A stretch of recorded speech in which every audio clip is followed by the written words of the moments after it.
Welcome to Sacred Magic. Violet is on a quest to bring sacredness back into our everyday experiences. Anyone can have an extraordinary life when they're able to tap into their sacred magic within. Violet and her guests will be sharing their divine passions, inspirations, and stories of connecting with their sacred magic. We are so happy you have joined us today. Let's get started with your host, the magical creator of Discover Your Spiritual Gifts, Violet Rayne.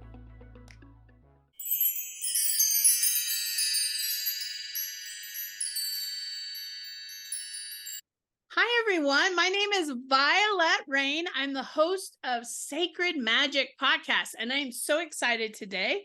My guest today is Ben Stimpson. He is a therapist, lecturer, student, and spiritual director. He has developed courses on a variety of topics, including ancestral veneration, the power of the story and folklore. When he's not working with clients or writing, he's engaged in his areas of study, which is religious studies, medieval and classic studies, folklore, and spirituality. I'm so excited because this is a topic I haven't talked about, Ben. I'm so excited to have you here. So talk to us a little bit about what brought you on this journey of ancestral studies and really looking at traditions and stuff. Share with us a little bit about that. Absolutely. So for those who don't know who I am on your podcast, I started out this journey probably about 8 years ago now. I started to work with a group here in Ontario, Canada, where I'm located, that really reinvigorated my spirituality. It was a lot more experiential than I had been used to before. And being from a different country, where my ancestors existed beforehand. I came over to Canada when I was 8 years old. I was really disconnected from my own roots, my own spiritual roots, my own physical roots. And so my spirituality has always been a very mental thing. So starting to work with this group really reinvigorated and really put me into a hands-on place. And that really snowballed. I was in a period of my life where things weren't really going to plan. I had dropped out of university about 10, 12 years ago, and I was just in a rut in my life. And so starting with this group, I started to reinvigorate my life, and that eventually led to me working with or training in psychotherapy. I started working with another person through a self-development course. And I also started to be connected with African traditions. So my spirituality is kind of all over the place, but I solidly landed in an African tradition. And through that tradition, ancestor work was such an important foundational piece. And because of my own personal story coming from the UK as a child and really being disconnected from all of my family over there, my roots suddenly being very different, suddenly having an accent, it was coming back home, that sense of home. And so working with the ancestors in a spiritual sense really helped to plug me back into the things that I had been ripped away from. And so eventually that folded into my psychotherapy work. During my psychotherapy work, we did a big project on family story and family history and how then that shows up in our own personal lives now. So I had these multiple streams all leading towards this. So so my book is Ancestral Whispers, a guide to developing ancestral veneration practices. The roots of that book actually started as a course that I started putting together just as I was finishing my psychotherapy work. And that was about 2019. I started putting the notes together, putting this course together to work on ancestral story from a therapeutic lens. And then suddenly the pandemic hit and we had death everywhere around us. And then I thought, you know what? I'm going to sit down and write this book. I feel like this is the time, this is the place. People are looking to their ancestors now. I saw a lot more media connected with death and dying and also ancestral work within the communities I run with. So I started writing the book. I had a couple of people who were already published, who helped and assisted me and gave me guidance and introduced me to a publicist, which was nice, or a publisher, I should say.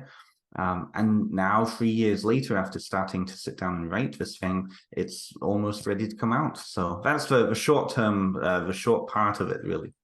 Yeah, I love that. It's always exciting when we kind of birth something that we've created, because that's really what this is about. And I agree with you. COVID brought a real big focus on lots of things. I also think Disney helped a little bit in their Yes, movie, right?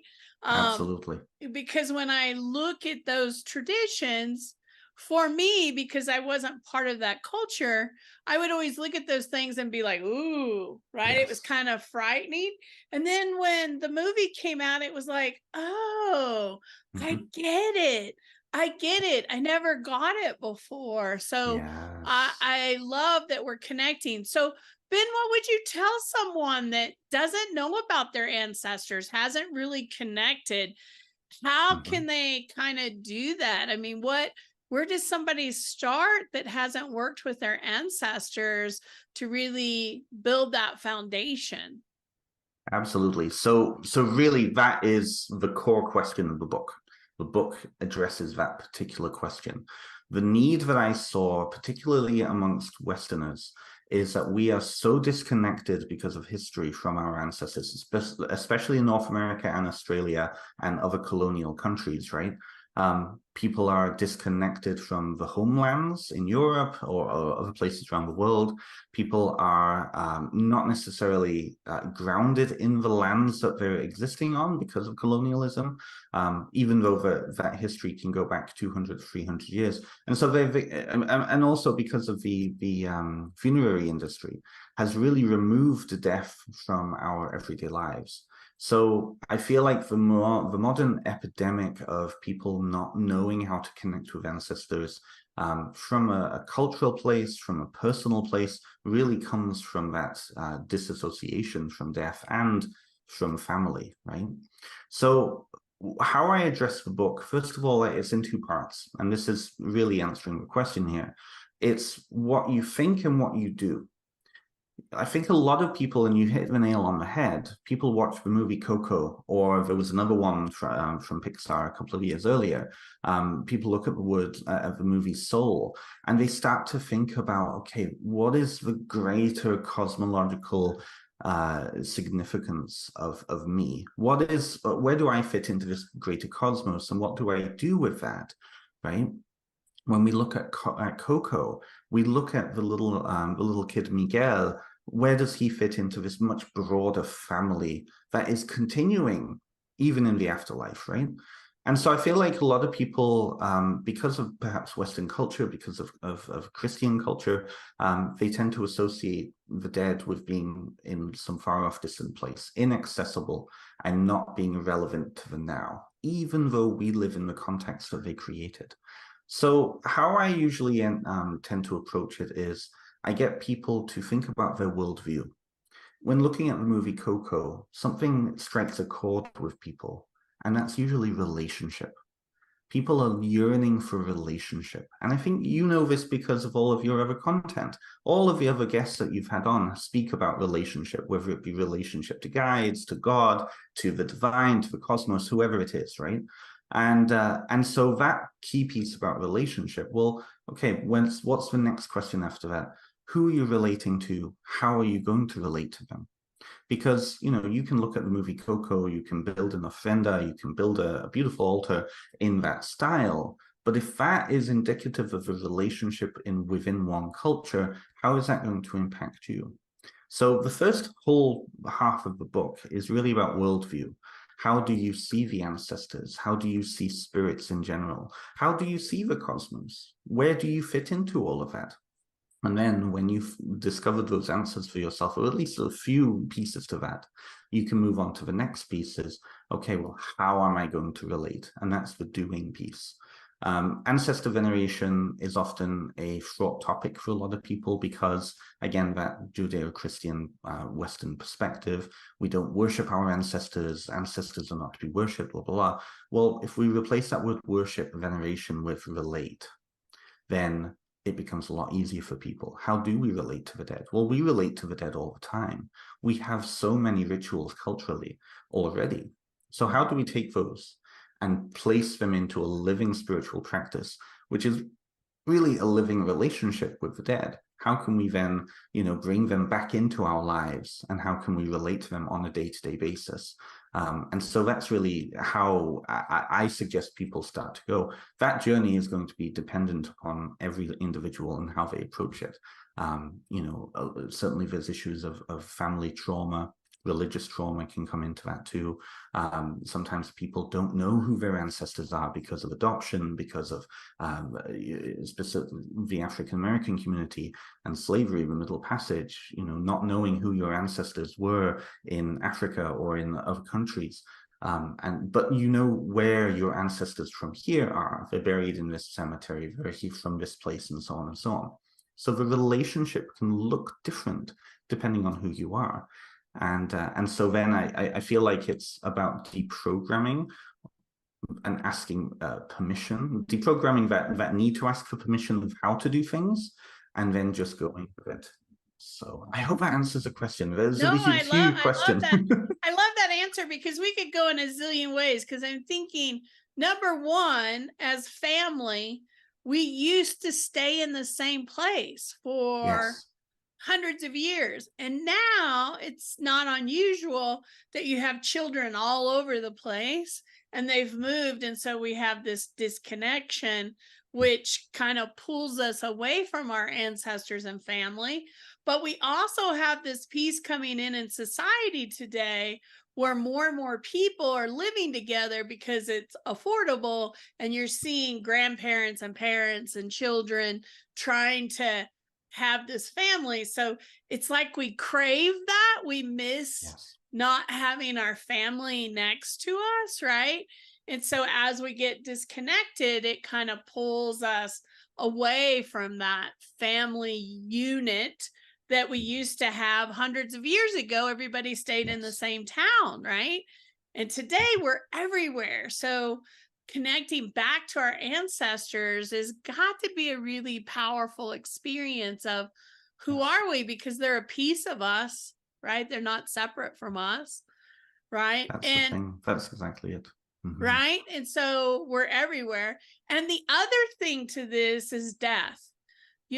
Over the last several years, death is something we push away, we don't pay attention to, and it's such a sacred process.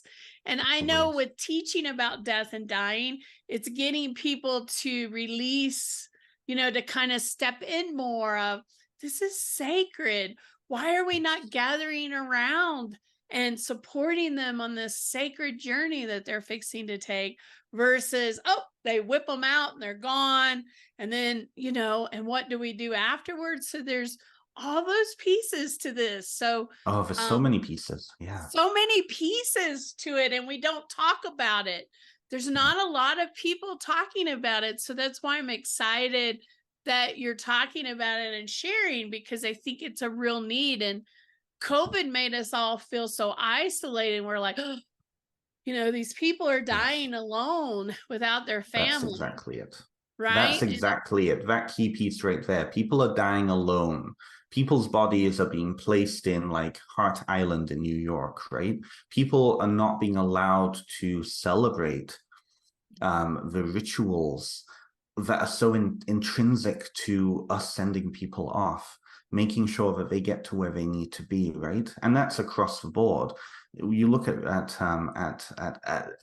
this was a worldwide experience. Everybody around the planet was affected by this, and everybody around the planet were halted from doing what feels very natural to us, right?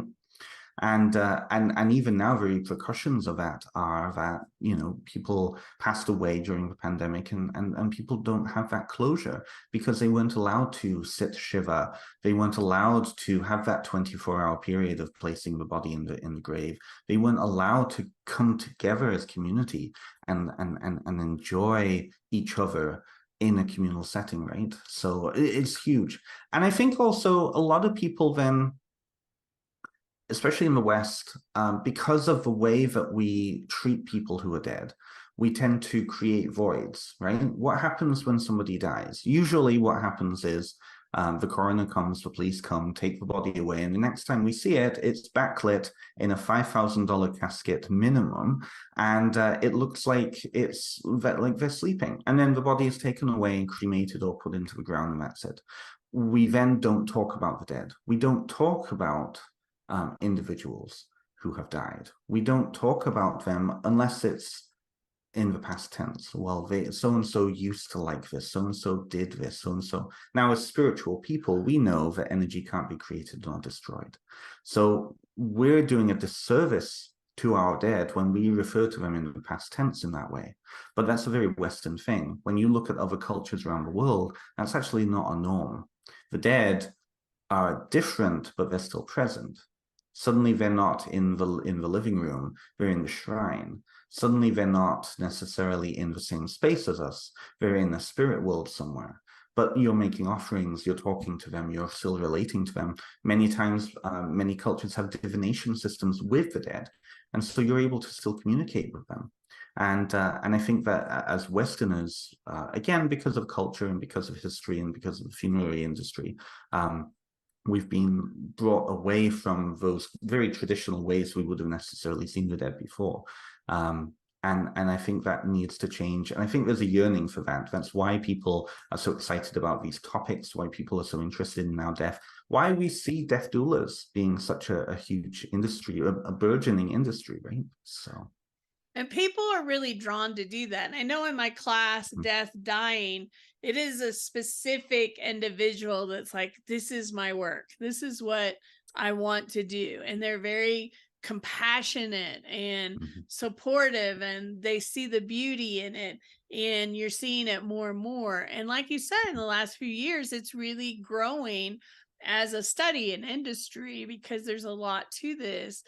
And the healing from the grief, right, of loss. Yes. If we did it such a different way, right? I lost a lot of my family when I was very, very young. And, you know, my perspective on death is very different than everybody else because I experienced it at 8 years old in a very open way. And I was like, oof.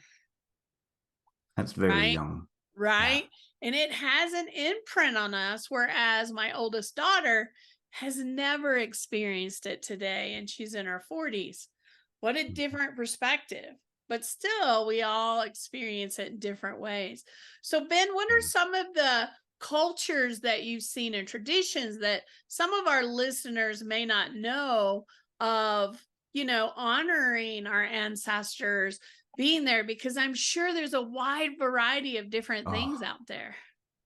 That was the fun part about researching this book. So it took me a lot longer to research this book because I just went down so many rabbit holes. So I talk a lot about those other cultures in my work. One of my absolute favorite cultures is the Sadan Turaha people, and they're in Sulawesi. Sulawesi is the island that kind of looks like a flower right in the middle of Indonesia. And the history of those people, a very animistic culture, and about 100 years ago, Dutch Protestant Christianity came in and converted a lot of them. And what they did was they syncretized their older traditions with the newer tradition coming in. And what they practice is they practice a form of ancestor veneration, which is they don't see physical death as the moment of death. They see death as being a ritual process. So the ritual has to be performed in order for that person to die. And sometimes, depending on the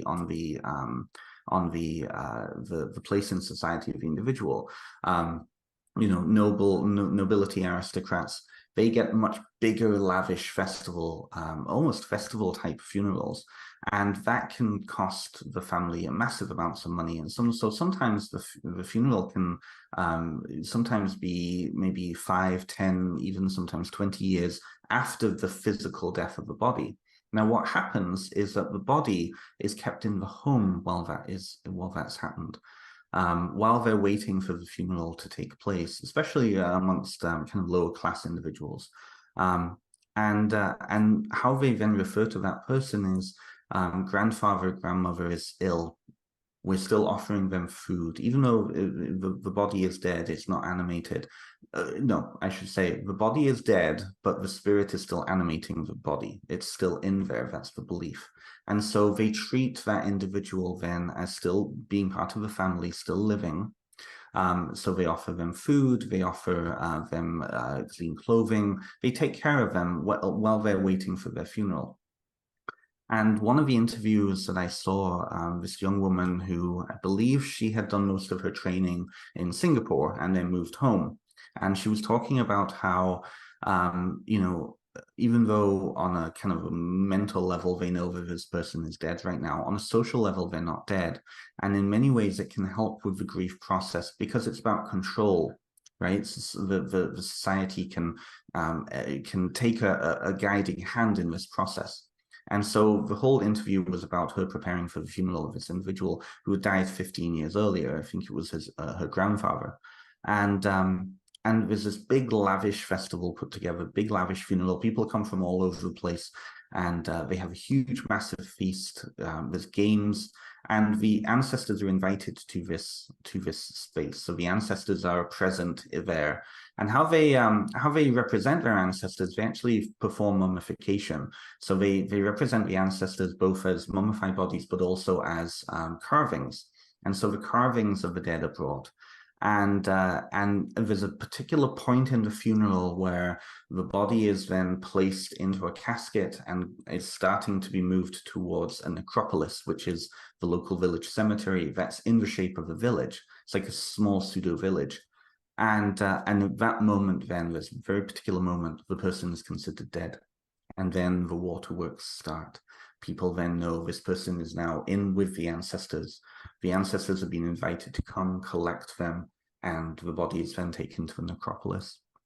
So it's a really communal event. And I absolutely loved that because, again, it's that sense of inviting the ancestors in, not seeing them as away in some afterlife that's inaccessible, but being very present. But still the social rules of this is the world of the living, this is the world of the dead, and there's that transition point. So I really, really, really, really, really loved that tradition. Some of the other traditions that I saw was, again, about that communal piece. So in Islam, for example, whenever somebody has died, and in Islam, it's 24 hours, you have to get the body into the grave because of the belief of trying to get the body as intact as possible. And as soon as the funeral happens, the local mosque, wherever that is, will then dedicate that evening prayer to that person. And so the call goes out, so-and-so in the community has passed away, come and pray for them. And so then everybody comes to the mosque and they pray. And that's something that in North America is a little bit more difficult because people live further away, whereas in the Middle East and in Muslim countries, the mosques are everywhere, right? The same as the churches, right, are everywhere. Some other traditions that I love, particularly in African traditions, is the tradition of divination. So actually communicating with the dead. That's something that I think most of your viewers will understand because, you know, you're communicating mediumship with archangels, with land spirits and so on. So that shouldn't come as much as shock for your viewers. But for many Western people, we don't tend to think of spirit communication because it's such a taboo subject. But I particularly love it. I think it's a beautiful tradition, and there's multiple different ways around the world that people do that. But it's that recognition that death is just a state of being. It isn't a you know, a far off distant land, right? We can still communicate with the dead. And so my own experience is communicating with my own dead. You're starting to see those traditions filter into North American culture now. We have like the Dumb Supper, for example, which is coming together in a cafe-like ritual and inviting the dead to take on an empty seat in front of you and communing with them. And I've had some beautiful conversations with some of my ancestors in that way. But it's a very intentionally set space. Only those ancestors that we call are allowed to enter that space. It becomes less dangerous than going off into the woods and hoping that our ancestors will show up. You know, sometimes, you know, other things might show up and present themselves as ancestral when they're not. But that's a whole other conversation. I mean, we could go in lots of different ways, but one of the questions I wanted to ask is, we talk about the sacredness of death and the traditions of death and, communicating with our ancestors. But even past that, I know you talk about our ancestors are an important part of our life today and how they can help us today. So let's talk a little bit about that, because we really haven't touched on that area of topic so that we can share with our listeners. So how can our ancestors help us in our life today? What is that about? What is their role? So that's where it comes. There's multiple components to that. So that's where it really comes down to worldview. If you see ancestors as being in some far off, distant place that is not accessible to us, then they are gone out of this world, that they don't have impact. But if you see them as being present here now as a spiritual force, then it means that, first of all, they're accessible to us. And because of their state of being, they have a much wider view of reality than us. And so they become accessible for that work. They, in most traditions around the world, see them as having power to intercede in ways that we don't necessarily have. So then that becomes part of that ancestral work as a spiritual relationship of, going to your ancestors, asking for their blessings, and working with them to improve our lives. On a different level, on a more social and psychological level, the ancestors created the context that we live in now, just like we're creating the context that our descendants are living in, right?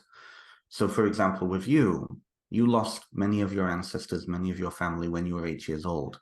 That's going to impact then how you raised your own children.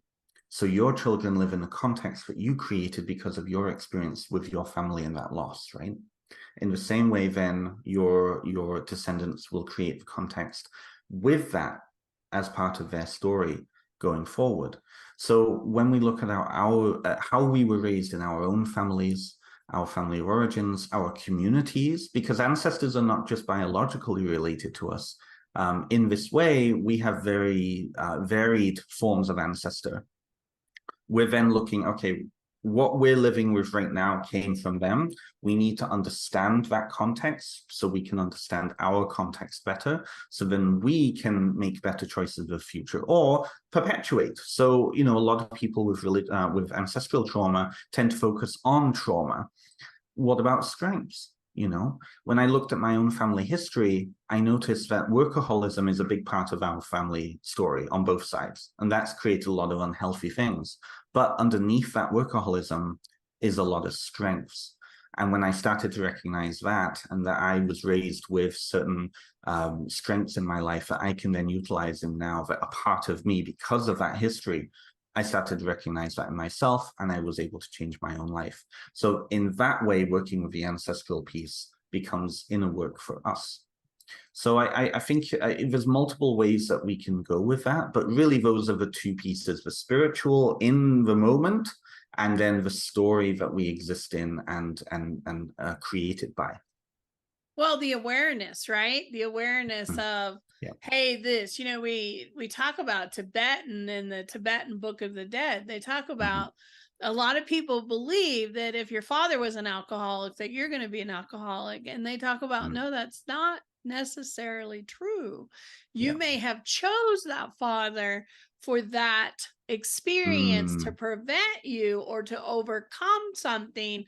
And it has a bigger picture to it than what you think. It doesn't necessarily mean, and I can say that because my father was an alcoholic and my mother feared that I would become an alcoholic, and I never have. Sometimes we take those experiences and we learn from them, we shift what that could be, right? And so awareness, perception, understanding is powerful when we look at family and ancestors. I am so excited for your book, and we'll definitely have it in our store. But Ben, is there ways that people can connect with you? Like, do you offer classes? Share with us a little bit about some of the stuff that you offer that people are interested in? Absolutely. So so most of my work is as a therapist, and I bring in the spiritual in my therapy. So I am taking clients. I can take clients from North America and Europe. People can go to benstimpson.com, and that has all of my offerings on there. I also offer spiritual directions. So for people who are not necessarily looking for psychotherapy counseling, but are looking to explore those bigger pieces. I also offer ancestral counseling. So particularly for people who are looking into their ancestral story and are looking for a mix between, dealing with some of the trauma that is coming up from family stuff, but also looking at developing ancestral work as a spirituality for themselves. I also offer that. For workshops, I have all sorts of workshops planned. A lot of my work is focused on kind of neo-paganism and folklore and historical studies like that. So I have classes on British mythology and folklore. I have a couple of classes organized for more spiritual topics, and those will be throughout the fall and going into the new year. I also have a podcast too, so I'm also a podcaster, and that's also on my website too. And a lot of my guests are other authors from most of the spiritual and metaphysical publishers, and that's also, you can find that on my website too. So really all over the place with my things, but you can also, and it really does help if people do this. Go and find my social media. Ben Stimpson author on most of them. I'm more active on Facebook, but I'm trying to get more active on Instagram. I think I need to hire someone like you. But go and give my stuff a like. I am sharing stuff on there all the time. I also share a lot of things from my colleagues and my friends in that world. So go and give my social media a like, and reach out if people want to ask questions. I'm more than willing to answer questions and connect and reach out. So. I love that. I love that. I teach a class on death and dying, and I'm actually going to put this podcast on their online platform so that they can listen to it and find out more, because I loved our conversation today. And most people that take that class are really interested in this stuff and diving deeper. So as students, I teach that class once a year. As students sign up, I'm going to add this to it so that they can have a broader perspective, because Wonderful. Not a lot of people are talking about this, and it's been an amazing conversation. Because I know for me personally, I decided Angelic Reiki has a death and dying course that I teach. And when they first offered it, I was like, I'm not sure that's for me. And as I got into these books and these studies and I started looking at it, I'm like, whoa, this is powerful. It's really powerful when we think about, how do you want to die? How do you want your family to die? The sacred process, and how do we hold space for them? And all of this stuff is so powerful. And it also helps, I think, lots of people to understand that death is not the end. No, that there is so much more past that. And I know when I first got on my spiritual path, I was afraid of death, and I'm not anymore. I know that this is just a chapter within a whole entire book, and we're just here to experience it. So I think the more people we can educate on that, the better off the world will be, right? So I agree. And if I can make one last comment on that, I feel like a lot of people, and that's why I'm really bridging out from the kind of the neo-pagan world and more into the general spirituality world. A lot of people work with angels, a lot of people work with spirit guides, a lot of people work with deities.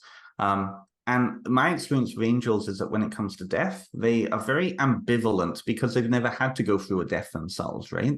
And so angels are beautiful, wonderful creatures to work with and beings to work with, but they might not quite get death the same way that an ancestor that has died will get. So I would say it's expanding your network when it comes to spiritual beings and those relationships, and maybe going to work with a group of people who have already experienced something. You wouldn't necessarily go to a chemical engineer to talk about parenting if you're in the process of giving birth, right? So unless they've gone through a birth themselves. Well, and I think that's perfect. I mean, at least for me, when I channel beings, and those of you that are connected to your beings, think about the information they bring back after they pass that you connect Yes. with. Like, oh, it was beautiful. It was I mean, that's what they all say is it was beautiful. It was sacred. It was the most loving energy around you that you've ever experienced, right? And to hear that come back, because my husband is atheist. He doesn't believe in any of this. He thinks this is it. And I'm just like, I would love to be a fly on the wall. Anyways, so to see his face, to realize this isn't it, that there's so much more, right?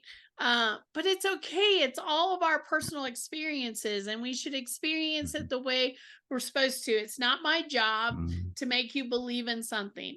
I want to share with you what I know and take what resonates, right? Everybody has a different belief system, and I love all the different belief systems. Yes. And I think they're purposeful. They're for us in this lifetime. Whatever you believe is perfect. That's what this is all about. No judgment, no criticism. I have none of that for anybody. I hold loving light for everyone and where they're at, because it's not my place to push, to require. And I don't know if you feel that way, Ben, but that's kind of my space is. I totally agree. No, I totally agree. And one of the pieces about this book that I'm particularly proud of is that I do not give anyone anything to do in this book. There are exercises, there are journal prompts, but I don't give anyone a ritual to perform. I don't give anyone a belief to believe. I don't give you a tradition to follow. What I'm doing, the whole book is really a 250-page therapy session. What I'm asking you to do, you said something very important there, is all beliefs are beautiful, and they are. People, I think, often don't understand what they actually believe, because so much of belief is just underneath the surface. It's operating, it's creating those lenses that we see the world through, but we're not necessarily conscious of them. Right. And so this book is really about getting people and readers to think about, okay, what do I believe? And based on that belief, how then do I relate with these other beings, right? I think that's perfect. That is so perfect. Thank you so much for taking the time today. It has been an amazing conversation. And now as you move forward, if you create other books or other things, we'd love to have you back on the show anytime that you'd like to come back. And if you're ever in Denver, we would love to host a book signing or do something fun while you're in town. So think about that in your travels if you ever get our way. And those that are listening, thank you so much for taking the time today to listen. I hope you'll like, comment, follow us on all of our different platforms. I hope you enjoy the information that we're giving. You know, it's all about sacredness and magic, our show is, and life is all about those two things. So I wish all of you a very magical day, and I hope that we see you soon, either online or in person. So have a great day, everyone, and thanks for listening. Are you seeking an online spiritual education resource? Do you crave to know more about various topics of spirituality? Discover Your Spiritual Gifts Academy offers a wide variety of programs, including Crystal Alchemy, Tarot, The Journey of the Fool, Akashic Record Reading Certification, and much more. These online courses allow you to learn on your schedule and at your own pace. You can find out more at www.discoveryourspiritualgifts.academy. Thank you for joining us. To find out more about Vialet, head over to discoveryourspiritualgifts.com. You can also send a personal message to Vialet through email, violet@discoveryourspiritualgifts.com. If you love the show, subscribe to our podcast on Apple Podcasts, Google Podcasts, or Spotify. Until next time, remember, we are meant to have abundant and joyful lives. We hope to see you soon at Discover Your Spiritual Gifts.